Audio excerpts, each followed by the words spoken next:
ഇനി ഇവിടുന്ന് അങ്ങോട്ട് പറയുന്നത് വർജിക്കേണ്ട കാര്യങ്ങളാണ്. രണ്ടും ഉണ്ടെങ്കിലാണല്ലോ പൂർണ്ണമായും വിശ്വാസരംഗത്തും കർമ്മരംഗത്തും അള്ളാഹു പൊരുത്തപ്പെട്ട ആളായി മാറുക. അപ്പൊ ചെയ്യാൻ നിർദ്ദേശിക്കപ്പെട്ട വളരെ പ്രധാനപ്പെട്ട കാര്യങ്ങൾ വിശദീകരിച്ച ശേഷം അതിൽ മാത്രമല്ല നമ്മുടെ ഈമാൻ കിടക്കുന്നത്. ഇതിങ്ങനെ പറഞ്ഞപ്പോ ഇമാം ബൈലാവി റളിയല്ലാഹു അൻഹു പറഞ്ഞു, അല്ലാഹു തആല നഫാ അൻഹും ഉമ്മഹാത്തിൽ മആസി, വിശ്വാസികളിൽ നിന്ന് കുറ്റകൃത്യങ്ങളുടെ മാതാക്കളായി വർത്തിക്കുന്ന വലിയ വലിയ കുറ്റങ്ങളെ അള്ളാഹു നിഷേധിക്കുകയാണ്, അത് അവരിൽ ഉണ്ടാകൂല. ബഅദമാ അസ്ബത ലഹും ഉസൂല ത്വആത്ത്, ആരാധനയുടെയും വിശ്വാസ കർമ്മങ്ങളുടെയും അടിസ്ഥാനപരമായ വിഷയങ്ങളെ ഉറപ്പിച്ചു പറഞ്ഞ ശേഷം ഇൽഹാറൻ ലികമാലി ഈമാനിഹിം, ഈമാനിന്റെ പൂർണ്ണത വെളിവാക്കാൻ വേണ്ടിയിട്ട്, ഈമാനിന്റെ പൂർണ്ണത രണ്ട് തലങ്ങളെയും സംയോജിപ്പിച്ചു കൊണ്ടുപോകുമ്പോഴാണ്. നിസ്കാരമുണ്ട്, നോമ്പുണ്ട്, ഇത്യാദി അനുസരണങ്ങളൊക്കെ ഉണ്ട്. വർജിക്കേണ്ട കാര്യങ്ങളിൽ ഒന്നും വർജിക്കാൻ സാധിക്കുന്നില്ല, അല്ലെങ്കിൽ ഒന്ന് രണ്ടെണ്ണം മാത്രമേ ഒഴിവാക്കാൻ കഴിയുന്നുള്ളൂ, ബാക്കിയുള്ളതൊക്കെ അങ്ങനെ കൂടപ്പുറപ്പായി കൊണ്ടു നടക്കുന്നുണ്ട്. ഈമാന്റെ കമാലിയത്ത് ഉണ്ടാകൂല. ഈമാനിന് പൂർണ്ണത ഉണ്ടാകണമെങ്കിൽ നമ്മളോട് ഒഴിവാക്കാൻ പറഞ്ഞതിലൊക്കെ വിട്ടുനിൽക്കാനുള്ള കഴിവും മനസ്ഥിതിയും നമുക്കുണ്ടാകണം. അള്ളാഹു നമ്മെ സഹായിക്കുമാറാകട്ടെ. സത്യത്തിൽ ഏറ്റവും കൂടുതലുള്ളത് അതാണ്. നമ്മൾ പരിശോധിച്ചു നോക്കുകയാണെങ്കിൽ ചെയ്യാനും അനുവർത്തിക്കാനുള്ളത് കുറവാണ്. മൻഹിയാത്ത്, വിലക്കുകൾ ധാരാളമാണ്. അതുകൊണ്ടാകണം ബഹുമാനപ്പെട്ട സയ്യിദുന അബൂ ഹുറൈറ റളിയല്ലാഹു അൻഹുവിനെ വിളിച്ച് ഹബീബ് സല്ലല്ലാഹു അലൈഹി വസല്ലം 5 നിർദ്ദേശങ്ങളിൽ നൽകിയതിൽ പ്രധാനമായും ആദ്യം പറഞ്ഞത് ഇത്തഖിൽ മഹാരിം തകുൻ അഅബദന്നാസ്. അബൂ ഹുറൈറ, നിങ്ങൾ നിഷിദ്ധമായ കാര്യങ്ങൾ മുഴുവനും സൂക്ഷിച്ച് വെടിയുക, എന്നാൽ തകുൻ അഅബദന്നാസ്, ജനങ്ങളിൽ നിങ്ങൾക്ക് ഏറ്റവും വലിയ ആബിദായി മാറാൻ പറ്റും. അപ്പൊ ജനങ്ങളിൽ ഏറ്റവും വലിയ ആബിദ് അനുഷ്ഠാന കർമ്മങ്ങൾ മാത്രം കൊണ്ടു നടക്കുന്ന ആളല്ല. മാസിയത്തുകൾ, കുറ്റകൃത്യങ്ങൾ അതിനോട് രാജിയായി അത് വേണ്ടെന്ന് വെച്ച് അതിലേക്ക് ടച്ചില്ലാതെ ജീവിക്കുന്നവനാണ്. അള്ളാഹു അതിന്റെ വിശദീകരണ ഭാഗങ്ങൾ നമ്മെ പഠിപ്പിക്കുമ്പോൾ ഓരോന്നും നമ്മൾ ഗ്രഹിക്കുകയും ഉൾക്കൊള്ളുകയും പകർത്തുകയും പകർന്നു കൊടുക്കുകയും വേണം. വല്ലദീന ലാ യദ്ഊന മഅല്ലാഹി ഇലാഹൻ ആഖർ, ഏറ്റവും അടിസ്ഥാനപരമായ വലിയ തെറ്റതാണല്ലോ അള്ളാഹുവിനോടുകൂടെ മറ്റൊരു ഇലാഹിനെ വിളിച്ച് പ്രാർത്ഥിക്കാത്തവർ, ആരാധിക്കാത്തവർ. മറ്റൊരു ഇലാഹിനെ വിളിക്കാൻ പാടില്ല, ആരാധിക്കാനും പാടില്ല. ഇലാഹൻ ആഖർ, അള്ളാഹുവിനോടൊപ്പം അവന്റെ ഇഷ്ടദാസന്മാരെ വിളിക്കാൻ അത് പറ്റും. അള്ളാഹുവിനോടൊപ്പം അവന്റെ ഇഷ്ടദാസന്മാരെ, രണ്ട് വിളിയും ഒരുപോലെയല്ല, ഒരേ വിശ്വാസപ്രകാരവും അല്ല. ഇപ്പൊ ഇത് റബീഉൽ ആഖിർ മാസമാണ്. എത്രയോ സ്ഥലങ്ങളിൽ ഖുതുബിയത്ത് നടത്തപ്പെടുന്ന പതിവുള്ള ഈ മാസത്തിൽ അങ്ങനെ നേർച്ചയാക്കുന്ന പലരുണ്ട്. അവിടെയും ബഹുമാനപ്പെട്ട ഷെയ്ഖ് അബ്ദുൽ ഖാദിർ ജീലാനി ഖദ്ദസല്ലാഹു സിർറഹുൽ അസീസ് തങ്ങളെ വിളിക്കുന്നത് ഒരു ഇലാഹായിട്ടല്ല, ഇലാഹിന്റെ പുത്രൻ എന്ന നിലക്കും അല്ല, സങ്കല്പം എന്ന നിലക്കും അല്ല, അവതാരം എന്ന നിലക്കും അല്ല. പിന്നെ എങ്ങനെയാ വിളിക്കുന്നത്? വിളിക്കുന്നതിന്റെ ആദ്യം തന്നെ നമ്മളൊക്കെ അത് ഉറപ്പിച്ചുകൊണ്ട് വെളിവാക്കി പറയുന്നുണ്ട്. ഇത് കുന്തലിൽ ഖാദിരിൽ മുഖ്താരി അബ്ദൻ അതാൾ അഅതാക മിൻ ഖുദ്റത്തിൻ മാ ശിഅത മിൻ മുസ്തതാൾ ഫഅൻത മുഖ്തദിറുൻ ഫീ ഖൽഖിഹി വമുതാൾ അൻതൽ വകീലു ലഹു യാ മുഹിയദ്ദീനി യാ മുഹിയദ്ദീനി യാ മുഹിയദ്ദീനി യാ മുഹിയദ്ദീൻ അബ്ദുൽ ഖാദിർ ജീലാനി. അവിടെ പറയുന്നത് ഇത് കുന്തലിൽ ഖാദിരിൽ മുഖ്താരി, ഖാദിറും മുഖ്താറുമായ യജമാനനായ റബ്ബിന് നിങ്ങളായപ്പോൾ അബ്ദൻ അതാൾ, അനുസരിച്ച അടിമയായപ്പോൾ, നിങ്ങൾ അള്ളാഹുവിന്റെ പുത്രൻ എന്നല്ല, അള്ളാഹുവിന്റെ അവതാരം എന്നല്ല, അല്ലെങ്കിൽ ഉലൂഹിയത്തും റുബൂബിയത്തും നിങ്ങളിൽ വെച്ച് കെട്ടപ്പെടുന്ന ഒരാൾ എന്നല്ല, അള്ളാഹുവിന്റെ മുത്തിയായ അടിമയായി വർത്തിച്ചപ്പോൾ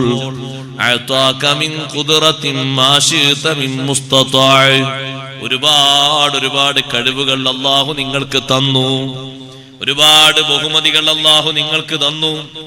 എത്രയെത്ര നിങ്ങൾ ഉദ്ദേശിക്കുന്ന സാധ്യമായ ഒരുപാട് കഴിവുകൾ അള്ളാഹു നിങ്ങൾക്ക് തന്നു.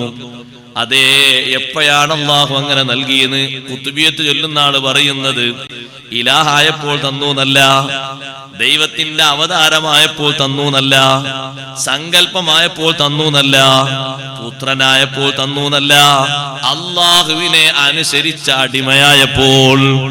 അപ്പൊ യാ ഗൗസ് വിളിക്കുന്ന ആളെ കൽബിലുമുള്ളത്, ഈ വിളിക്കപ്പെടുന്ന വ്യക്തി അള്ളാഹുവിനെ അനുസരിച്ചൊരു മഹാനായ അടിമയാണ്. ആ അർത്ഥത്തിലാ വിളിക്കുന്നവരല്ലേ അവരെ നിയ്യത്ത് പറയേണ്ടത്. വിളിക്കുന്നവരാണല്ലോ ഓരോ വിശ്വാസം പറയേണ്ടത്, കേൾക്കുന്നവരല്ലല്ലോ. ഞാൻ വിളിക്കുമ്പോ എന്റെ വിശ്വാസം ഞാനല്ലേ പറയേണ്ടത്, കേൾക്കുന്നവരല്ലല്ലോ അത് വിധിയേറ്റ് നടത്തേണ്ടത്. അതേ സമയത്ത് മറ്റു പല വിളികളും നടക്കുന്നുണ്ട്, അതൊക്കെ എങ്ങനല്ലേ എന്ന് കൂട്ടാനും നിർവാഹമല്ല, പറ്റൂല. കാരണം അവര് വിളിക്കുന്നതും അവരെ സങ്കല്പവും ഒന്ന് വേറെയാണ്. അപ്പൊ ചോദിക്കും, ഉസ്താദേ എന്നാ പിന്നെ ഈസാ നബിനെയല്ലേ ക്രിസ്ത്യാനികൾ വിളിക്കുന്നത്? അല്ല, അവര് വിളിക്കുന്നത് ഇലാഹായ ഈസയാണ് വിളിക്കുന്നത്. നമ്മൾ ഈസാ നബിനെ വിളിച്ചാലോ, നമ്മൾ വിളിക്കുന്നത് നബിയുല്ലാഹി ഈസാ അലൈഹിസ്സലാമിനെയാണ്. അവര് വിളിക്കുന്നത് നബിയുല്ലാഹി ഈസാ അലൈഹിസ്സലാമിനെ അല്ല, ഇലാഹായ ഈസാ നബിനെയാണ് അവർ വിളിക്കുന്നത്. ഇലാഹിന്റെ സങ്കല്പം വെച്ചൊരു ഈസാ നബിനെയാണ്. അങ്ങനെ നബി ഉണ്ടോന്ന് അറിയില്ല, അങ്ങനെ ഈസയുണ്ടോന്ന് നമുക്കറിയില്ല. കാരണം അള്ളാഹ് അങ്ങനെ ആളിറക്കിയില്ലല്ലോ. അല്ലാഹു തആല ഇറക്കിയത് ഈസാ ഇബ്നു മറിയം. ഈസാ നബി അലൈഹി സ്വലാം പറഞ്ഞത് റബ്ബി വ റബ്ബുക്കുമുല്ലാഹ്, എന്റെയും നിങ്ങളുടെയും റബ്ബ് അല്ലാഹുവാണ്. ഞാൻ നിങ്ങളെ റബ്ബാന്നല്ല, എന്റെയും നിങ്ങളുടെ റബ്ബ് അല്ലാഹുവാണ്. അല്ലാഹുവിനെ നിങ്ങൾ അനുസരിക്കണം, വിശ്വസിക്കണം എന്നാണ്. കുട്ടിക്കാലത്ത് തന്നെ പറഞ്ഞ മഹാനവർകൾ പറഞ്ഞതല്ലേ, തൊട്ടിൽ കിടക്കുമ്പോ തന്നെ പറഞ്ഞ അങ്ങനെ തന്നെയല്ലേ, ഇന്നി അബ്ദുല്ലാഹ് ആതാനിയൽ കിതാബ വജഅലനി നബിയ്യ, ഞാൻ അല്ലാഹുവിന്റെ അടിമയാണ്. നിങ്ങൾ വിശ്വസിക്കും പോലെ, നിങ്ങൾ പറയും പോലെ ഞാനൊരു ജാരസന്തതിയല്ല. അന്ന് ശത്രുക്കളോടുള്ള മറുപടിയാണത്. ഞാനൊരു അവതാരോ സങ്കല്പോ പുത്രനോ പൗത്രനോ ഒന്നുമല്ല, ഞാൻ അള്ളാഹുവിന്റെ അടിമയാണ്. ഇതന്നല്ലേ അല്ലാഹു സുബ്ഹാനഹു വ തആല അഷ്റഫുൽ ഖൽഖ് സല്ലല്ലാഹു അലൈഹി വസല്ലം തങ്ങളെ പറ്റിയും ഏറ്റവും ഷറഫായ ശ്രേഷ്ഠതയുള്ള വിശേഷണമായി പറഞ്ഞതും അങ്ങനെയാണ്. അള്ളാഹുവിന്റെ അടിമ എന്നല്ലേ അള്ളാഹു ചേർത്ത് പറഞ്ഞത്. അലൈസല്ലാഹു ബികാഫിൻ അബ്ദഹു, അള്ളാഹുവിന്റെ അടിമ എന്നതുകൊണ്ട് പരിശുദ്ധ ഖുർആനിൽ ഒട്ടുമിക്ക സ്ഥലങ്ങളിലും ഉദ്ദേശിക്കുന്നത് ഹബീബ് റസൂലുള്ളാഹി സ്വല്ലല്ലാഹു അലൈഹി വസല്ലം. അത് ഒരു വലിയ ശ്രേഷ്ഠതയുള്ള ഒരു മഖാമാണ്. അള്ളാഹുവിന്റെ അടിമാന്ന് എല്ലാ അർത്ഥത്തിലും പൂർണ്ണാർത്ഥത്തിൽ പറയാൻ പറ്റിയൊരു നേതാവ് ഹബീബ് റസൂലുള്ളാഹി സ്വല്ലല്ലാഹു അലൈഹി വസല്ലം മാത്രം. അത് ഒന്ന് എന്ന അർത്ഥത്തിൽ എല്ലാ അർത്ഥത്തിലും പൂർണ്ണത നേടിയ ഒരു അബ്ദ്. അപ്പൊ അതിൽ ബാക്കിയെല്ലാം വന്നു ചേർന്നു, ബാക്കിയെല്ലാം വന്നു ചേർന്നു, എല്ലാ ഗുണങ്ങളും അതിൽ വന്നു ചേർന്നു. അതാണ് ഫൗഹാ ഇലാ അബ്ദിഹി മാ ഔഹാ. റസൂലിഹി എന്ന് പറഞ്ഞില്ല, നബീഹി എന്ന് പറഞ്ഞില്ല. അതിനേക്കാളും വലിയ ഒരു മഖാമാണ്, ശ്രേഷ്ഠതയുള്ള ഒരു പദവിയാണ് ഔഹാ ഇലാ അബ്ദിഹി മാ ഔഹാ. ഇരിക്കട്ടെ, ഞാനത് പറയുന്നത് ഇലാഹിനെ വിളിക്കാൻ പാടില്ല, അത് ശിർക്കാണ്. വിശ്വാസികൾ ശിർക്ക് ചെയ്യാൻ പാടില്ല. ഇത് പ്രത്യേകം പറയണോ ഉസ്താദേ? പറയണം. കാരണം എന്താണ്, ചില ആൾക്കാർ ഉദ്ദേശ സാഫല്യത്തിന് ചിലപ്പോൾ അങ്ങനെ പോയി വിളിച്ചെന്ന് വരും. നമ്മൾ പലപ്പോഴും അങ്ങനെ പത്രത്തിൽ കാണാറുണ്ട്, പലരും അങ്ങനെ പോയി വിളിക്കുന്നത്. പാടില്ല. ഇബാദുർ റഹ്മാൻ അത് പാടില്ല. അവരേറ്റവും കൃത്യമായി ആരാധിക്കുന്നതും വിശ്വസിക്കുന്നതും അള്ളാഹുവിനെ മാത്രമാണ്. എന്നാ മഹാന്മാരെ വിളിക്കുന്നത് അത് ആരാധനയുടെ പരിധിയിൽപ്പെട്ടതാണോ? അല്ല, സഹായാർത്ഥനയാണ് ആ ചെയ്യുന്നത്. പക്ഷേ അല്ലാഹു തആല അത് കൽപ്പിച്ചിട്ടും ഉണ്ട്, അതിന് സ്ഥാനം തന്നിട്ടും ഉണ്ട്, മഹാന്മാരെങ്ങനെ വിളിച്ചിട്ടും ഉണ്ട്. വിളിച്ചവർക്കൊക്കെ വലിയ ഫലം കിട്ടിയിട്ടുണ്ട്. അപ്പൊ മറ്റാരെയും വിളിക്കാൻ പാടില്ല. അല്ലാഹു അല്ലാത്ത മഹാന്മാരെ വിളിക്കുന്നത് ചിലരതിനെപ്പറ്റി പറയും, അത് ഈ മൊയ്ലിയാക്കന്മാർ ഈ കാലഘട്ടത്തിലും ഉണ്ടാക്കി തീർക്കുന്ന ഒരു പൗരോഹിത്യമാണ്. അല്ല, ശറയിൽ സ്ഥിരപ്പെട്ടൊരു വിഷയമാണത്. ഹബീബ് റസൂലുള്ളാഹി സ്വല്ലല്ലാഹു അലൈഹി വസല്ലം തങ്ങളെ വിളിച്ചത് സ്വഹാബത്തല്ലേ. തങ്ങളെ ശേഷം ആദ്യമായി അവർ പോയി ചെയ്ത യുദ്ധം മുസൈലിമയോടാണ്. അന്നത്തെ യുദ്ധത്തിൽ സ്വഹാബത്തിന്റെ വിളിയാളം തന്നെ വാ മുഹമ്മദാ സ്വല്ലല്ലാഹു അലൈഹി വസല്ലം. ഓ നബിയെ, ഞങ്ങളിതാ യുദ്ധത്തിലാണ്, ഇവിടെ പതറാൻ പാടില്ല, ജയം കിട്ടണം. അല്ല, അത്രയും വലിയ ഒരുക്കങ്ങളും പ്രൊട്ടക്ഷനും മുസൈലിമ നടത്തിയിട്ടുണ്ട്. മുസൈലിമന്റെ കോട്ടയിലേക്ക് കയറാൻ തന്നെ വളരെ വലിയ പ്രയാസം അനുഭവിച്ചിട്ടുണ്ട്. നബി തങ്ങളെ വിളിച്ചു, മഹാന്മാരത് രേഖപ്പെടുത്തി. അസുഖം ഉണ്ടാകുമ്പോൾ വിളിച്ചിട്ടുണ്ടോ? വിളിച്ചിട്ടുണ്ട്. മഴയില്ലാതാകുമ്പോൾ വിളിച്ചിട്ടുണ്ടോ? വിളിച്ചിട്ടുണ്ട്. പക്ഷെ ആ വിളി ഒരു നിലക്കും അതിനെ സംബന്ധിച്ച് ശിർക്ക് എന്ന് പറയാൻ പാടില്ല. ചില ആൾക്കാർ ചിന്തിക്കും, സുന്നികളെല്ലാ കാര്യം സമ്മതിക്കുക, ഇത് കുറച്ച് അവർക്ക് അധികമായി പോയി. അല്ല, പഠിക്കേണ്ടതുപോലെ നമ്മൾ വിഷയം പഠിക്കണം. വിശ്വാസത്തിൽ പുടുക്കുത്ത് ബാധിക്കാൻ പാടില്ല. അവരെ നേർച്ച ഒരു പരിധി വരെ നമുക്ക് സമ്മതിക്കാം. റബീഉൽ അവ്വലും കുറെയൊക്കെ വേണമെങ്കിൽ നമുക്ക് സമ്മതിച്ചു കൊടുക്കാം. തറാവിയൊക്കെ നിസ്കാരല്ലേ സമ്മതിച്ചു കൊടുക്കാം. ഇനി ഒരു കുറച്ചൊക്കെ തേറി എന്നുള്ള കുഴപ്പമൊന്നുമില്ലല്ലോ, അത് കുഴപ്പമൊന്നുമില്ല, നിസ്കാരം തന്നെയല്ലേ, അതൊക്കെ സമ്മതിച്ചു കൊടുക്കാം. നബിദിനാഘോഷം കുറച്ച്, ഇത് കുറച്ച് ഏറെയാണ്. ഇതൊരു ഏറിയല്ല, ഇത് അടിസ്ഥാനപരമായിട്ട് മഹാന്മാര് നിർവഹിച്ചു പോരുന്ന ഒരു പ്രധാനപ്പെട്ട അമല് തന്നെയാണ്. പക്ഷെ അത് അള്ളാഹു അല്ലാത്തവർക്കുള്ള ആരാധനയാണ് എന്ന് പറയരുത്, അതല്ല. അങ്ങനെയാണെങ്കിൽ സ്വഹാബത്തൊക്കെ വിളിച്ചത് അങ്ങനെ പറയേണ്ടി വരും. സ്വഹാബത്ത് വിളിച്ചു എന്ന് മാത്രമല്ല, ഇമാമിയങ്ങൾ പിന്നെ അത് വിളിക്കാനാണ് പഠിപ്പിച്ചത്. സ്വഹാബത്ത് വിളിച്ചത് ഒരു ഘട്ടത്തിലാണ്.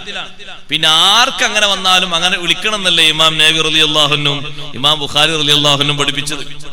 അബ്ദുല്ലാഹി ഇബ്നു ഉമർ റളിയല്ലാഹുവിന്റെ കാല് തളർവാദം വന്നുപോയി, നടക്കാൻ കഴിയുന്നില്ല, വല്ലാത്ത വേദന. അബ്ദുല്ലാഹി ഇബ്നു ഉമർ റളിയല്ലാഹു അൻഹു വേദന മാറാൻ ചെയ്ത ചികിത്സ എന്താണ്? അഷ്റഫുൽ ഖൽഖ് റസൂലുള്ളാഹി സ്വല്ലല്ലാഹു അലൈഹി വസല്ലം ഒറ്റ വിളി വിളിച്ചു, യാ മുഹമ്മദു സ്വല്ലല്ലാഹു അലൈഹി വസല്ലം. ഒരൊറ്റ വിളിയോടെ വേദന മാറി. എണീറ്റ് മഹാനവറുകൾ നടക്കാൻ തുടങ്ങി. ഒരിഞ്ച് വേദനയില്ല. അതിന്റെ വിശദീകരണം എഴുതിയ മഹാന്മാരും അത് പഠിപ്പിച്ചു. സഹോദരങ്ങളെ, ഇബ്നു ഉമർ റളിയല്ലാഹു അൻഹുവിനെ വിളിച്ച വിളി, അവരല്ലേ തൗഹീദ് ഏറ്റവും നന്നായി പഠിച്ച മഹാന്മാര്. ഇബ്നു ഉമർ റളിയല്ലാഹു അൻഹു നബി തങ്ങളെ വിളിച്ചിട്ട് ഫലം കിട്ടിയില്ലേ? ഈ കിട്ടിയതിനെ സംബന്ധിച്ച് ഇമാം നബി റളിയല്ലാഹു അൻഹു പിന്നീട് പറയുന്നത്, ബാബുമാ യഖൂലുർ റജുലു ഇദാ ഖദറത് റിജ്ലുഹു. ഇമാം നബി തങ്ങൾക്ക് അദ്കാർ എന്നൊരു കിതാബുണ്ട്. വിവിധ ഘട്ടങ്ങളിൽ ചൊല്ലേണ്ട ദിക്റാണ് അതിൽ പഠിപ്പിക്കുന്നത്. ഒരു വഴിക്ക് ഇങ്ങനെ പോകുമ്പോ പേടി തോന്നിപ്പോയി, എന്ത് ചൊല്ലണം? പേടി തോന്നാണ്. രാത്രി വഴിക്ക് ഇങ്ങനെ പോകാണ്, പേടി തോന്നുന്നുണ്ട്, എന്ത് ചൊല്ലണം? അങ്ങാടിയിലെത്തിയാൽ എന്ത് ചൊല്ലണം? ഒരു സംഗതിക്ക് മുന്നിട്ടിറങ്ങുമ്പോൾ മനസ്സിൽ വല്ലാത്ത ദുഃഖം തോന്നുന്നു, എന്ത് ചെയ്യണം? എല്ലാ ഘട്ടങ്ങളിലും ചൊല്ലേണ്ട ദിക്ർ അധ്യായം ഇട്ട് ഹദീസ് സഹിതം ഇങ്ങനെ പഠിപ്പിക്കുമ്പോ കൂട്ടത്തിലതാ കാലിന് തളർവാദം വന്നാൽ എന്ത് ചൊല്ലണം? അവിടെയാണ് ഈ ഹദീസ് പറയുന്നത്. എന്താ ചെയ്യേണ്ടത്? യാ റസൂലല്ലാഹ് സ്വല്ലല്ലാഹു അലൈഹി വസല്ലം, ഹബീബ് റസൂലുള്ളാഹി സ്വല്ലല്ലാഹു അലൈഹി വസല്ലം വിളിക്കണം. അത് അധ്യായം ഇട്ട് ദിക്ർ എല്ലാം വേണ്ടി പഠിപ്പിക്കാൻ. ഇമാം നബി റളിയല്ലാഹു അൻഹു മനസ്സിലായില്ലേ? അതിന്റെ നേരെ മുമ്പ്, നൂറ്റാണ്ടുകൾക്ക് മുമ്പ് ബഹുമാനപ്പെട്ട ഇമാം ബുഖാരി റളിയല്ലാഹു അൻഹു അവരും എഴുതി വെച്ച കിതാബിൽ, കിതാബുൽ അദബിൽ, അദബുൽ മുഫ്രദിൽ മഹാനവറുകളും അതേ അധ്യായം ഇട്ടു. ബാബുമായ ഖൂലു റജുലു ഇദാ ഖദറത് റിജ്ലുഹു. അദബാണ് അതിൽ പഠിപ്പിക്കുന്നത്. അപ്പൊ കാലിന് തളർവാദം വന്ന ഏറ്റവും വലിയ അദബ് എന്താ? വിളിക്കണം, യാ റസൂലല്ലാഹ്, അല്ലാഹുവിന്റെ റസൂലിനെ വിളിക്കണം. നിങ്ങൾ നോക്ക്, മഹാന്മാരൊക്കെ പഠിപ്പിക്കുന്നത് ഇങ്ങനെ. ഞാനത് പരത്തി പറയല്ല, ഞാൻ ആയത്ത് പറഞ്ഞപ്പോ കൂട്ടത്തിൽ പറഞ്ഞതാണ്. അല്ലാഹു തആലാന്റെ കൂടെ വിളിക്കരുത് എന്ന് പറഞ്ഞത്, അള്ളാഹുവിനോട് ചേർത്തി അല്ലാതെയും ആരാധിക്കരുത് എന്ന് പറഞ്ഞത് ഇലാഹുകളെയാണ്. നമ്മൾ ഈ മഹാന്മാരെ വിളിക്കുന്നത് അത് സഹായാർത്ഥനയാണ്. അത് അള്ളാഹു കൽപ്പിച്ചതുമാണ്, ശ്രേഷ്ഠമായ അമലാണ്. അവർക്ക് നമ്മൾ ചെയ്യുന്ന ആരാധനയല്ല, അവര് മുഖേന അള്ളാഹുവിലേക്ക് നാം അർപ്പിക്കുന്ന ഒരു ആരാധനയാണ്. അവരെ നമ്മളതിൽ ചേർത്തു, നമ്മളതിൽ കൂട്ടി എന്നതുകൊണ്ട് അതൊരു ആരാധനയുടെ പരിധിയിൽ വരില്ല. കാരണം അവർ ആരാധ്യന്മാർ അല്ല, മഅബൂദുകൾ ആരാധിക്കപ്പെടുന്നവരല്ല. അവർ അല്ലാഹു തആല മുഅ്ജിസത്ത് കറാമത്ത് നൽകി അനുഗ്രഹിച്ച മഹാരഥന്മാരാണ്. അപ്പൊ അവരെ സഹായവും സംരക്ഷണവും അള്ളാഹു നമുക്ക് നൽകിയതാണ്. അത് ചോദിക്കുന്നതിനെതിരല്ല. മറ്റൊന്ന്, വല്ലദീന വലാ യഖ്തുലൂന അൻ-നഫ്സല്ലതീ ഹറമല്ലാഹു ഇല്ലാ ബിൽ ഹഖ് അതേ അല്ലാഹു തആല പവിത്രമാക്കിയൊരു ശരീരത്തെയും അവർ കൊന്നുകളയില്ല. സ്വന്തം ശരീരമാകട്ടെ മറ്റുള്ളവരുടെ ശരീരമാകട്ടെ അവർ ആത്മഹത്യ ചെയ്യുകയില്ല. മറ്റൊരാളെയും അവർ കൊല്ലാൻ പോകൂല. കൊലപാതകങ്ങൾ വർദ്ധിച്ച കാലമാണിത്.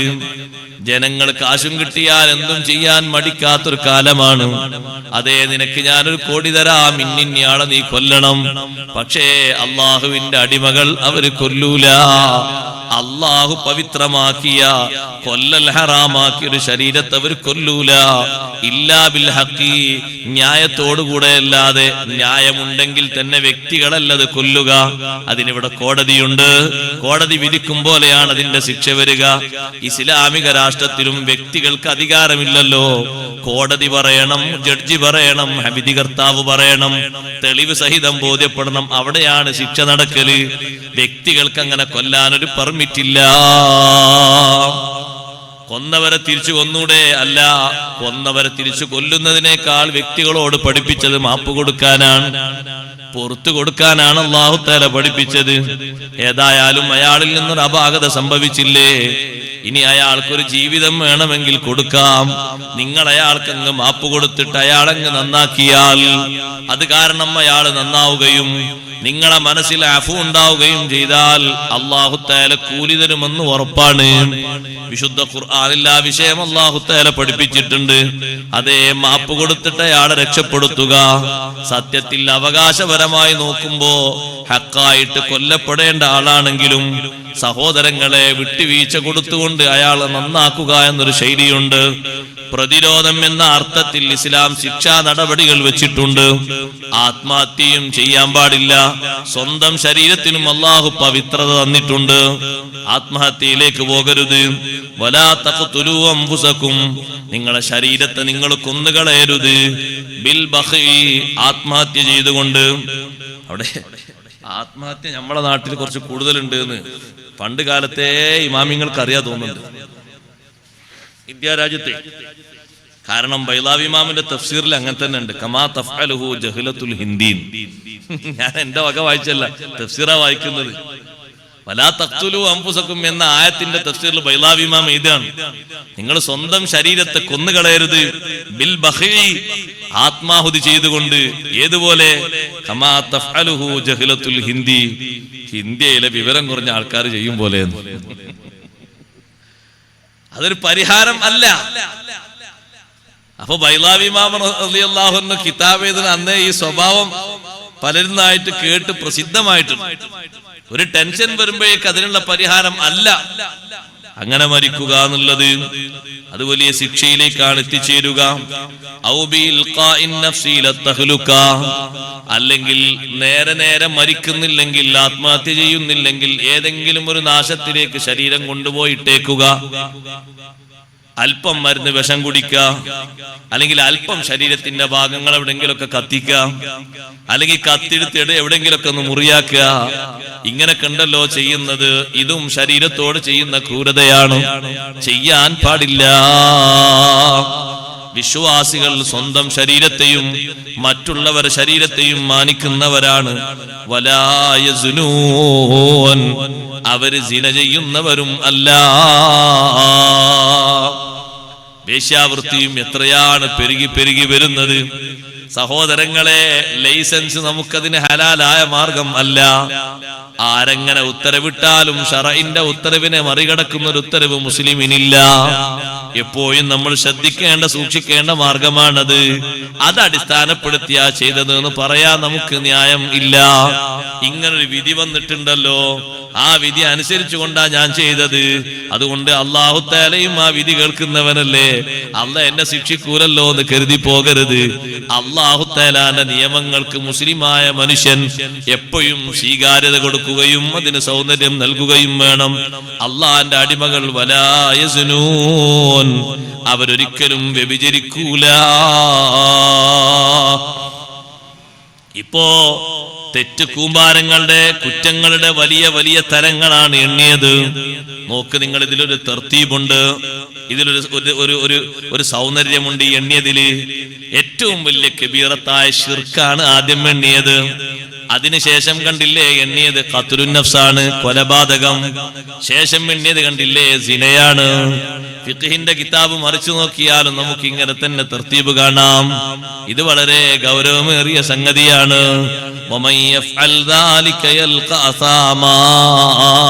അല്ലാഹുവിന്റെ താക്കീതാണ് പിന്നെ വരുന്നത്. ഇതാരെങ്കിലും ചെയ്താൽ ആ വലിയ കുറ്റങ്ങൾക്കുള്ള പ്രതികാരം അവൻ അനുഭവിക്കേണ്ടി വരും, അവൻ നേരിടേണ്ടി വരും. ഇല്ലാ മൻ താബ വആമന വഅമില അമലൻ സ്വാലിഹാ. തൗബ ചെയ്ത് മടങ്ങിയാൽ മാത്രം പോരാ, തൗബ ചെയ്തിട്ട് വിശ്വാസം അർപ്പിക്കുകയും വഅമില അമലൻ സ്വാലിഹാ, പിന്നെ ജീവിതം നന്നാക്കി നല്ല അമലും ചെയ്ത ആളുകൾ ഒഴികെ. തൗബ ചെയ്തിട്ട് അല്ലാഹ് പുറത്തു തന്നു എന്ന് മാത്രം കരുതിയാ പോരാ. തൗബ ചെയ്തു, വിശ്വാസം ഊട്ടിയുറപ്പിച്ചു, കർമ്മങ്ങൾ നന്നാക്കി, മൂന്നും ഉണ്ടോ ഫൗലായിക യുബദ്ദിലുല്ലാഹു സയ്യിആതിഹിം ഹസനാത്ത്. അവരുടെ ദുശ്ചെയ്തികൾക്ക് അല്ലാഹു തആല നന്മകളെ പകരമാക്കി കൊടുക്കും. നല്ല കട്ടിയും കനവുള്ള തൗബ ചെയ്താൽ, പിന്നെ ഇഖ്ലാസോടുകൂടെ അമൽ ചെയ്താൽ, ഇവിടെ ചെയ്ത കുറ്റങ്ങളില്ലേ ആഖിറത്തിലെത്തി നോക്കുമ്പോ ആ സ്ഥാനത്ത് നന്മകളെ കാണാം. അങ്ങനല്ലേ തഫ്സീറിൽ പഠിപ്പിച്ചത് യുക്രിമുഹുമുല്ലാഹു ഫിൽ ആഖിറതി. ആഖിറത്തിൽ അല്ലാഹു അവർക്ക് ആദരവ് നൽകും. ഫയജഅലു മകാന സയ്യിആതി ഹസനാത്ത്. സയ്യിഅത്തിന്റെ സ്ഥാനത്ത് അല്ലാഹു നന്മകൾ വെച്ചു കൊടുക്കും. കിതാബ് ഇങ്ങനെ തുറക്കുമ്പോ എന്തോ ഒരു വായിക്കാൻ തിരിയാത്ത കോലത്തിൽ എന്തോ കാണുന്നുണ്ട്. അപ്പൊ അതൊക്കെ സയ്യാത്താന്ന് പറയുമ്പോ മുഅ്മിനായ മനുഷ്യന് പേടിക്കുമ്പോ അല്ലാഹു തആല പറയാണ്, ഞാൻ നിനക്ക് നിന്റെ ആ ഒരു തൗബ കാരണം അതൊന്ന് നിനക്കൊണ്ട് വായിപ്പിച്ച് വിഷമിപ്പിക്കാതിരിക്കാൻ വേണ്ടിയിട്ട് ഒരു ചെറിയ അടയാളം നിനക്ക് കാണിച്ചു തരാം. അതിന്റെ സ്ഥാനത്ത് നിനക്ക് ഇഷ്ടം പോലെ ഹസനാത്ത് ഞാൻ പകരമാക്കി തന്നിട്ടുണ്ട്. അത് ഒരു തഫ്സീർ ആണെങ്കിൽ ചില മഹാന്മാര് അവിടെ എഴുതിയ തഫ്സീർ കാണാം. ഞാനൊക്കെ കൂടി വായിക്കല്ല, സമയം പരിമിതമായതുകൊണ്ട്. തൗബ ചെയ്ത് നന്നായി കഴിഞ്ഞാൽ എത്ര തെറ്റുകുറ്റങ്ങൾ ചെയ്തിട്ടുണ്ടോ അതിന് പകരം നന്മ ചെയ്യാനുള്ള തൗഫീഖ് അല്ലാഹു ഇവിടെ തന്നെ തരുന്നു. യുബദ്ദിലുല്ലാഹു സയ്യാത്തിഹിം ഹസനാത്ത് എന്നല്ലേ പറഞ്ഞത്. അല്ലാഹു തആലാന്റെ വാക്കിൽ ഇപ്പൊ ദുനിയാവിൽ ആഖിറത്തിൽ ഇല്ലല്ലോ. അപ്പോ തബ്ദീൽ ഇവിടെ തന്നെയാണ്. അയാൾ അതൊക്കെ തിരുത്തിയിട്ട് നന്നായിട്ട് കഴിഞ്ഞ കാലത്തുള്ള വീഴ്ചകളൊക്കെ പൊറുക്കുന്ന രൂപത്തിൽ ഒരുപാട് നന്മകൾക്ക് അല്ലാഹു തൗഫീഖ് കൊടുക്കും. അപ്പൊ അതിന് മാത്രം അയാൾക്ക് അമലിന് അവസരങ്ങൾ അല്ലാഹു തുറന്നു കൊടുക്കുന്നു. തൗബ ചെയ്താലും അങ്ങനെ തന്നെയാണോ നമ്മൾ മനസ്സിലാക്കുന്ന? ഈ തൗബ ചെയ്താല് പരത്തി പറയണം തൗബ എന്ന് പറഞ്ഞാൽ ഏറ്റവും ലാസ്റ്റ് ചെയ്യേണ്ടെന്ന് അല്ലല്ല. തൗബ വളരെ പെട്ടെന്ന് ചെയ്യേണ്ടതാണ്. തൗബ നന്നാക്കി ചെയ്തു നോക്കൂ സഹോദരങ്ങളെ, സഹോദരിമാരെ, പിന്നുള്ള ജീവിതം നന്നായി കിട്ടുന്നല്ലേ അള്ളാഹു പറഞ്ഞു. ഭക്ഷണാകട്ടെ, ആരോഗ്യാകട്ടെ, മനസ്സിന്റെ സ്വസ്ഥത ആകട്ടെ, ഒക്കെ നന്നായി കിട്ടുന്ന. തൗബ ചെയ്താലുള്ള നേട്ടം എന്താ? യുമത്തിഉക്കും മതാഅൻ ഹസനൻ ഇലാ അജലിൻ മുസമ്മാ. അള്ളാഹു തൗബന്റെ ഫലം പറഞ്ഞതാ. നിങ്ങൾ തൗബ ചെയ്താൽ യുമത്തിഉക്കും, അള്ളാഹു നിങ്ങൾക്ക് സുഖജീവിതം തരും. മതാഅൻ ഹസനൻ, നല്ല സുഖം അള്ളാഹു നിങ്ങളെ സുഖിപ്പിക്കും. ഇലാ അജലിൻ മുസമ്മാ, നിശ്ചയിക്കപ്പെട്ട അവധി വരെ. എത്ര കാലം മരിക്കാനുണ്ട് അതുവരെ നല്ല അമലുകൾക്ക് തൗഫീഖ് കിട്ടും. കണ്ടില്ലേ നിങ്ങൾ ചില ആളുകളൊക്കെ 4-5 കൊല്ലൊക്കെ അങ്ങോട്ട് നന്നായിട്ട് നിസ്കാരങ്ങളാകട്ടെ സംസാരങ്ങളാകട്ടെ നിയന്ത്രിച്ച് സ്വഭാവങ്ങളിലൊക്കെ ചേഞ്ച് വരുത്തിയിട്ട് അവർക്ക് അല്ലാഹു കൊടുത്തൊരു നല്ല അവസരമാണ്. ആ അവസരം മുതലാക്കിയിട്ട് പിന്നെ അഴുക്കുകളോ ചേറുകളോ വൈകല്യങ്ങളോ വരാതെ നല്ല നിലയിലങ്ങ് മരിച്ചു പോകുന്നു. ഇലാജലിൻ മുസമ്മാ യുമത്തിഉക്കും മതാഅൻ ഹസനൻ. ശരീരത്തിന്റെ ആരോഗ്യം, ആഫിയത്ത്, ഇബാദത്ത്, തഖ്വ, ഇതൊക്കെ അല്ലാഹു തആല ഏറ്റി തരാൻ വലിയ മാർഗമാണ് തൗബ. അതാണ് തൗബയെ പിന്തിക്കണ്ടെന്ന് പറയാൻ കാരണം. നിങ്ങൾ നോക്കി, ഇവിടെ യുബദ്ദിലുല്ലാഹു സയ്യിആതിഹിം ഹസന. ഇമാം മുസ്ലിം റഹ്മത്തുള്ളാഹി അലൈഹി റിപ്പോർട്ട് ചെയ്യുന്ന ഒരു ഹദീസ് കാണാം. ഹബീബ് സല്ലല്ലാഹു അലൈഹി വസല്ലം നിങ്ങൾ പറഞ്ഞു, നാളെ അവസാനം എനിക്കറിയും, വആഖിറ അഹ്ലിൻ നാരി ഖുറൂജൻ മിൻഹാ, ജഹന്നമിൽ നിന്ന് അവസാനം സ്വർഗത്തിലേക്ക് പുറത്തു പോകുന്ന ആള്, പിന്നാരും സ്വർഗത്തിലേക്ക് പോകൂല. പിന്നെ അവിടെ ഉള്ളവര് അവിടെ, സ്വർഗത്തിലുള്ളവര് സ്വർഗത്തിൽ, അങ്ങനെ തീരുമാനം വരും. എന്നിട്ട് നബി സല്ലല്ലാഹു അലൈഹി വസല്ലം നിങ്ങൾ പറയാണത് റജുലുൻ, ഒരാളാണ്, യൂതാ ബിഹി യൗമൽ ഖിയാമ, ഖിയാമത്ത് നാളിൽ അയാൾ റബ്ബിന്റെ മുന്നിൽ കൊണ്ടുവരപ്പെടും. അല്ലാഹു തആല അയാളോട് പറയും, അരിളു അലൈഹി സിഗാറ ദുനൂബിഹി, മലക്കുകളെ അയാൾ ചെയ്ത ചെറുദോഷങ്ങളെ ഒന്ന് കാണിച്ചു കൊടുക്കൂ. വർഫഉ അൻഹു കിബാറഹാ, വലുതൊക്കെ ഒരു ഭാഗത്തേക്ക് മാറ്റി വെക്കി, വൻകുറ്റങ്ങളുണ്ട് അതൊരു ഭാഗത്തേക്ക് മാറ്റി വെക്കി, ചെറുതൊക്കെ ഒന്ന് കാണിച്ചു കൊടുക്കുന്നത്, ചെറുദോഷങ്ങൾ കാണിച്ചു കൊടുക്കും. അപ്പൊ ഈ ചെറുദോഷങ്ങൾ ഇങ്ങനെ വെളിവാകുമ്പോ അല്ലാഹു തആല ചോദിക്കും, അമിൽത യൗമ കദാ വ കദാ, അത് ഇന്നാലിന ദിവസം ചെയ്തതന്നല്ലേ? ആ മനുഷ്യൻ പറയും, നഅം, അതെ. ലാ യസ്തതിഉ അൻ യുൻകിറ, നിഷേധിക്കാൻ അവന് സാധിക്കൂല. വഹുവ മുശ്ഫിഖുൻ മിൻ കിബാരി ദുനൂബിഹി, അയാൾ ചിന്തിക്കുന്ന എന്താണെന്നറിയോ? പടച്ചോനെ, ഇതൊക്കെ ചെറുതാണല്ലോ ഞാൻ ഇതിൽ കാണുന്നത്, ഇതിന്റെ അപ്പുറം ഞാൻ ചെയ്ത വലുതുണ്ടല്ലോ, അതെങ്ങാനും വെളിവാകുമോ? ചെറുത് ഓരോന്നും അല്ല ചോദിക്കുന്ന, പേജിലുള്ള ചെയ്തില്ലേ? ചെയ്തിട്ടുണ്ട്. രണ്ടാമത്തെ പേജ് മറിക്കൂ, അതിലുള്ളത് ചെയ്തിട്ടില്ലേ? ചെയ്തിട്ടുണ്ട്. അപ്പോഴൊക്കെ ആ മനുഷ്യന്റെ മനസ്സിലുള്ളൊരു പേടി, ഇതൊക്കെ ചെറുതാണല്ലോ റബ്ബേ കാണിക്കുന്നത്, വലുത് കാണിച്ചാൽ ഞാൻ കുടുങ്ങിപ്പോകുമല്ലോ, നരകത്തിൽ പോകേണ്ടി വരുമല്ലോ, ഇനിയും നരകത്തിൽ എനിക്ക് കടക്കേണ്ടി വന്നാൽ പിന്നെ രക്ഷ കിട്ടൂലല്ലോ.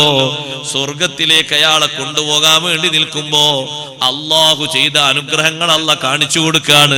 അതിന്റെ ആദ്യ പടിയായിട്ട് ചെറുദോഷങ്ങൾ അങ്ങനെ കാണിച്ചിട്ട് ചോദിക്കാണ്, അമിൽത കദാ ഫീ യൗമി കദാ വ കദാ, ഇന്നാലിന്ന ദിവസം ഇങ്ങനെ നീ ചെയ്തില്ലേ? ഓരോന്നും വേണ്ടി ചോദിക്കുമ്പോ അതെ അതെ എന്ന് പറയുന്നു. അപ്പൊ അല്ലാഹു തആല മനുഷ്യനോട് പറയുന്നത്, വലുത് വെളിവാകരുത്, വെളിവാകരുത് എന്നൊരു പേടിയോടെയാണ് ഇതിലേക്ക് നോക്കുന്നത്. ചെറുതാണല്ലോ ഇപ്പൊ കണ്ടത്, ഞാൻ ഇങ്ങനെ ഓരോ പേജിലും കാണുന്ന അതാണ്. അപ്പൊ അയാളോടൊരു മറുപടി, ഫഇന്നലക മകാന കുല്ലി സയ്യിഅത്തിൻ ഹസനാ, നിനക്ക് എല്ലാ തിന്മയുടെയും സ്ഥാനത്ത് ഓരോ നന്മ വെച്ച് തരാം. തിന്മയുടെ സ്ഥാനത്ത് നിനക്ക് നന്മ വെച്ച് തരാം. അല്ലാഹു തആലാന്റെ വലിയ റഹ്മത്താണ്. ആ റഹ്മത്തിൽ അല്ലാഹു നമ്മൾ ഉൾപ്പെടുത്തട്ടെ. നരകം തൊടാതെ സ്വർഗത്തിലെത്തുന്ന ഭാഗ്യവാന്മാർ അല്ലാഹു പെടുത്തി തരട്ടെ. ഇത് പറയുമ്പോ ആ മനുഷ്യന് ചെറിയൊരു പ്രതീക്ഷ വന്നല്ലോ. കാരണം തിന്മയുടെ സ്ഥാനത്ത് ഇപ്പൊ കാണുന്ന ആ പേജിൽ കാണുന്ന തിന്മയുടെ സ്ഥാനത്ത് ഓരോന്നിന്റെ സ്ഥാനത്തും അല്ലാഹു നന്മ വെച്ച് തരാമെന്ന് പറഞ്ഞപ്പോ ആ മനുഷ്യൻ ചോദിക്കാണ്, യാ റബ്ബ് ഖദ് അമിൽതു അശ്യാ അലാ അറാഹാ ഹുനാ, ഞാൻ വേറെ കുറെ സംഗതി ചെയ്തിട്ടുണ്ടല്ലോ ദുനിയാവിൽ, ഇവിടെ ഞാനത് കാണുന്നില്ലല്ലോ. വൻകുറ്റങ്ങളാ ചോദിക്കുന്നത്. അള്ളാഹു പുറത്തു തന്നാൽ വലിയ സലാമത്താണ്. ഇത് നരകത്തിൽ നിന്ന് സ്വർഗത്തിലേക്ക് കൊണ്ടുപോകുമ്പോ അതിന്റെ ഇടയിൽ വെച്ചിട്ട് അല്ലാഹു തആല അവന്റെ റഹ്മത്തൊന്ന് ബോധ്യപ്പെടുത്തിയിട്ട് സയ്യത്തിന്റെ സ്ഥാനത്ത്, തിന്മയുടെ സ്ഥാനത്ത് നന്മ വെച്ചു കൊടുത്തിട്ട് ആ മനുഷ്യൻ രക്ഷപ്പെടാൻ ഏകദേശമൊക്കെ ആയി എന്ന് കാണുമ്പോ ചോദിക്ക, പടച്ചോനെ, ഞാൻ കുറെ കാര്യങ്ങൾ ചെയ്തിട്ടുണ്ടല്ലോ, അതിവിടെ കാണുന്നില്ലല്ലോ. ഇത് പറഞ്ഞപ്പോഴാണ് ഫളഹിക റസൂലുള്ളാഹി സ്വല്ലല്ലാഹു അലൈഹി വസല്ലം, നബി സല്ലല്ലാഹു അലൈഹി വസല്ലം നിങ്ങൾ ചിരിച്ചു. ഹത്താ ബദത് നവാജിദുഹു, അവിടുത്തെ ഉളിപ്പല്ലുകൾ വെളിവാകുന്ന രൂപത്തിൽ തങ്ങൾ സന്തോഷം കൊണ്ട് ചിരിച്ചു. അപ്പോൾ അല്ലാഹു തആല മനുഷ്യനോട് പറയുന്നത്, ഈ ചെറുതിന്റെ സ്ഥാനത്ത് നന്മ വെച്ച് തന്നിട്ടുണ്ട്, വലുതൊക്കെ ഞാൻ നിനക്ക് മാപ്പാക്കിയിട്ടുണ്ട്. ആ മനുഷ്യൻ നരകത്തിൽ കടന്ന് ശിക്ഷ അനുഭവിച്ചു സ്വർഗത്തിലേക്ക് പോകുന്ന ആളാണ്. സഹോദരങ്ങളെ, തൗബ ചെയ്താലോ ഫൗലായിക യുബദ്ദിറുല്ലാഹു സയ്യിആതിഹിം ഹസനാത്, തിന്മകൾക്ക് പകരം അല്ലാഹു നന്മകളെ വെച്ചു തരുന്നു. ബുദ്ധിമോശം കൊണ്ടോ അറിവില്ലായ്മ കൊണ്ടോ ദേഹേച്ഛയ്ക്ക് വഴിപ്പെട്ടുകൊണ്ടോ പിശാചിന്റെ ചാബല്യങ്ങൾക്ക് നിന്നുകൊടുത്തുകൊണ്ടോ കുറ്റകൃത്യങ്ങളിൽ അഭിരമിക്കുന്നവർ അതിൽ നിന്ന് മാറിയിട്ട് ഞാനൊന്ന് നന്നാകട്ടെ എന്ന് ചിന്തിച്ച് മുന്നോട്ട് വരുമ്പോ ഇഖ്ലാസോടെ മുന്നോട്ട് വരുന്ന ആളാണെങ്കിൽ അവൻ ഏറ്റവും വലിയ സഹായം ചെയ്യുന്നവൻ അല്ലാഹുവാൻ. ഏറ്റവും വലിയ സഹായം ചെയ്യുന്നവൻ അല്ലാഹുവാണ്. റബ്ബ് തആല തൗബ സ്വീകരിച്ചു കഴിഞ്ഞാൽ കിട്ടുന്ന നേട്ടം അതല്ലേ? ഇല്ലാ മൻ താബ വആമന വഅമില അമലൻ സ്വാലിഹാ. തൗബ ചെയ്ത് നല്ലോണം വിശ്വാസമർപ്പിച്ച് സുഹൃതങ്ങളുമായി മുന്നോട്ട് നീങ്ങിയാൽ ഫൗലായിക യുബദ്ദിലുല്ലാഹു സയ്യിആതിഹിം ഹസനാത്ത്. ദുഷ്കർമ്മങ്ങൾക്ക് പകരം അല്ലാഹു നന്മകളെ പകരമാക്കി തരുന്നു. അതിന് ആഖിറത്തിൽ അങ്ങനെ കാണിച്ചു തരുമെന്നും ദുനിയാവിൽ അല്ലാഹു ഏറെ തൗഫീഖും തരുമെന്ന് രണ്ടും പറയാം. തെറ്റുകുറ്റങ്ങൾ ചെയ്ത ആളുകൾ ഇനി നന്മകൾ ചെയ്യാൻ വേണ്ടി ദ്വാരക്കണമെന്ന് ഹബീബ് റസൂലുള്ളാഹി സ്വല്ലല്ലാഹു അലൈഹി വസല്ലം തങ്ങളോട് കേണപേക്ഷിക്കുന്ന സമയത്ത് ഒരുപാട് നന്മകൾക്ക് തൗഫീഖിന് വേണ്ടി ഹബീബ് സ്വല്ലല്ലാഹു അലൈഹി വസല്ലം ദ്വാരുന്നു. വലിയ അവസരം സന്തോഷം കിട്ടിയ മഹാന്മാരുണ്ട്. നിങ്ങൾ കണ്ടില്ലേ, യുവത്വകാലം മുഴുവനും കൗമാരപ്രായവും നിബിതങ്ങളെ വിരോധിയായി നടന്നിരുന്ന ആളല്ലേ ഇക്രിമത്ത് ബിൻ അബീ ജഹൽ. മക്ക വിജയത്തിന് ശേഷം ഹബീബ് സല്ലല്ലാഹു അലൈഹി വസല്ലം തങ്ങളെ വന്ന് കണ്ടു. തങ്ങളെ മുന്നിൽ ഷഹാദത്ത് കലിമ ചൊല്ലിയപ്പോ ഇക്രിമന്റെ മനസ്സ് വല്ലാതെ വിങ്ങിപ്പൊട്ടിപ്പോയി. കരഞ്ഞുകൊണ്ട് ഇക്രിമ പറഞ്ഞു, അല്ലാഹുവിന്റെ റസൂലേ, ഉപ്പയുള്ള സമയത്ത് ഉപ്പാനോട് ചേർന്നും ശേഷം സ്വന്തമായും ജീവിതത്തിന്റെ നല്ല പ്രസരിപ്പാർന്ന സമയങ്ങൾ മുഴുവനും അങ്ങേക്ക് എതിരെയും സഹാബത്തിനെതിരെയും നീക്കിയ ആളാണ് ഞാൻ. ശിഷ്ടകാല ജീവിതത്തിൽ എനിക്കൊരുപാട് ഖിദ്മത്ത് ചെയ്യണം, അതിന് തങ്ങളൊന്ന് ദുആ ചെയ്യണേ. ഹബീബ് സല്ലല്ലാഹു അലൈഹി വസല്ലം ദുആ നടത്തു. ഇക്രിമക്ക് അവസാനം ഇക്രിമ നീങ്ങുന്നത് യർമൂക്ക് യുദ്ധത്തിൽ ഷഹാദത്ത് സ്വീകരിച്ചുകൊണ്ടാണ്. യർമൂക്ക് യുദ്ധത്തിൽ ഇക്രിമ റളിയല്ലാഹു അൻഹു ഷഹീദായി പിരിയുമ്പോ ദീനിന് വേണ്ടി ഷഹീദാകാൻ കിട്ടിയ ഒരു അവസരം ചെറുതല്ല. ശേഷമുള്ള കാലം മുഴുവനും വളരെ സജീവമായി പ്രവർത്തിച്ച് സഹാബത്തിന് വലിയ പിന്തുണ നൽകി ആത്മധൈര്യത്തോടെ മുന്നേറിയ ഇക്രിമക്ക് അല്ലാഹു തആല കൊടുത്ത വലിയൊരു തൗഫീഖാണ്. നേരത്തെയുള്ള സയ്യിആത്തൊക്കെ മാറിയിട്ട് ഹസനാത്തിന് ഒരുപാട് അവസരങ്ങൾ അല്ലാഹു നൽകിയത് ചെറുതല്ല, വളരെ വലിയ അവസരമാണ്. അതുകൊണ്ട് കുറ്റകൃത്യങ്ങളിൽ നിന്ന് അല്ലാഹു നമുക്ക് തൗബ നൽകുമാറാകട്ടെ. പശ്ചാത്താപ ബോധത്തോടെ അല്ലാഹുവിലേക്ക് നമ്മുടെ മനസ്സും ശരീരവും നന്നാക്കി ഏറ്റുപറയണം. ഓരോരുത്തരും അതിനു വേണ്ടിയുള്ള സമയങ്ങൾ തയ്യാറാകണം. മനുഷ്യന്മാർ തൗബയിൽ നിന്ന് പുറകോട്ട് പോകാൻ പാടില്ല.